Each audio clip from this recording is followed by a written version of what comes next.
Good morning বন্ধুরা, আমি মৌসুমি লাইফস্টাইলে তোমাদের অনেক অনেক ওয়েলকাম। আমার হচ্ছে খুবই ভালোবাসার জিনিসই হচ্ছে এই যে গাছ। আমার ছানাপোনা বলি, আমার সন্তানেরা। তো একটু এদের না দেখলে না, ঘুম থেকে উঠে যদি এদের আমি না দেখি তাহলে আমার সেদিন ভালোই লাগে। আর তাছাড়া করতেও হয়, সকালে তো একটু কম বেশি এদের টাইম দিতেই হয়, আবার খাওয়া দাওয়ার পর দুপুরে দিই। যদি আমার এক্সিবিশন না থাকলেও আমি দুপুরটা পুরো এদের দিতেই হয়। মানে পুরো যত্ন, যেমন যত্ন করবে সন্তানদের, যেমন যত্ন করতে হয় তেমনই কিন্তু গাছপালা। আর এটা হচ্ছে আমার ডাইনিং রুমের এক বক্স, জানলাটার উপরে এই ইনডোর প্ল্যান্টগুলো রেখেছি। এইগুলো এত যা গরম পড়েছে বন্ধুরা, গাছগুলোকে আমি উপর থেকে পুরো ঠান্ডা জলে আবার স্নান করিয়ে দিচ্ছি। একদম পুরো স্নান করিয়ে দিতে হয়। ছিল হচ্ছে নিরামিষের দিন, ছিল মঙ্গলবারে করেছিলাম আমি ভিডিওটা।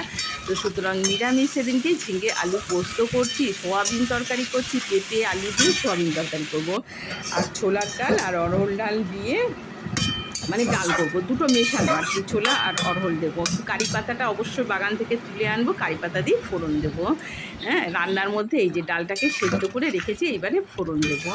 আর এই যে পেঁপে ছিল, অল্প একটুখানি পেঁপে ছিল, ওইটাও এর মধ্যে দিয়ে দিলাম। আমি কিন্তু বন্ধুরা সোয়াবিনের তরকারি যে পেঁপে দিয়ে করি কিংবা পটল দিয়ে করি যখন যে সবজিটা একটু দিয়ে দিই সেই বুঝে। এই যে দেখেছো ওখানে কুমড়ো শাকও আবার লাগিয়েছি। আমার কিন্তু মাটি নেই, ওই বরফের বড় বড় পেটিগুলোতে লাগাই। আর এইটা এখানে একটুখানি মাটি আছে, এখানে একটা বড় পেঁপে গাছ আছে। আর এই যে কচুর শাক লাগিয়েছি, আবার দুধমান কচু। এই যে এখানে দেখো কারি পাতা ছোটো ছোটো গাছ আছে, এখান থেকে একটু পাতা তুলে নেবো ওই ডালটাতে ফোড়ন দেবো বলে। আর বন্ধুরা দুর্গাপুরে, আমি তো থাকি দুর্গাপুরে, প্রচণ্ড গরম। দুর্গাপুর কেন বন্ধুরা, সব জায়গাতেই গরম। সত্যি গরমে এবারে আমাদের পাগলই করে দেবে। মানে সকালবেলায় ঘুম থেকে উঠছি, মনে হচ্ছে যে বেলা 12টা বেজে গেছে। এই যে আমার রান্না এই হয়েছে না, শাক করেছি অবশ্য, যে শাকটাও দেখায়নি আর কি।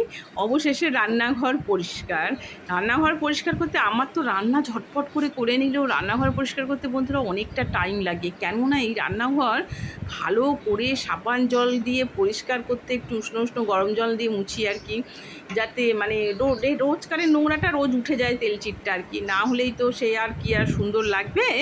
একটু পরিষ্কার ঝাঁ চকচক করতে গেলে তো ব্যাস এইরকম করে পরিষ্কার করতেই হবে। হ্যাঁ, কোনোদিনও কম করি, কোনোদিনও বেশি করি। আমি একশের হয়েছি। প্রচণ্ড গরম। হ্যাঁ, এই যে লোডশেডিং আবার হয়ে যাচ্ছে। আর আমি তো ওইভাবে দেখেছো তো কীভাবে গরমে আমি ঘামি। আমি জানি না, আমার রিসেন্টলি শরীর খারাপ হয়েছিল, তো এখন না দেখছি গরমে আমি নিতেই পারছি না। ঠিক মনে হয় যে স্নান করে বেরোলে যেমন গরমটি লাগে, ঠিক ওইভাবেই গরম লাগে। এবং দুটো জামা তো রান্না করতে করতে নাই করেও 3টে জামা চেঞ্জ করলে ভালো। আর এই যে আমার হ্যান্ডমেড জুয়েলারি, এগুলো নিয়ে আমাকে কম বেশি বন্ধুরা বসতেই হয় এই গরমে। আর আগামী দিনে মানে আরও এইরকম ভিডিও দেখাবো তোমাদের। আমি দেখাবো যে আমি জুয়েলারি বানাই টানাই, সেগুলোও দেখাবো।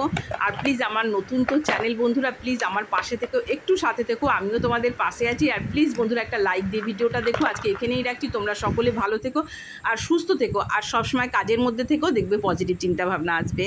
Tata, good night.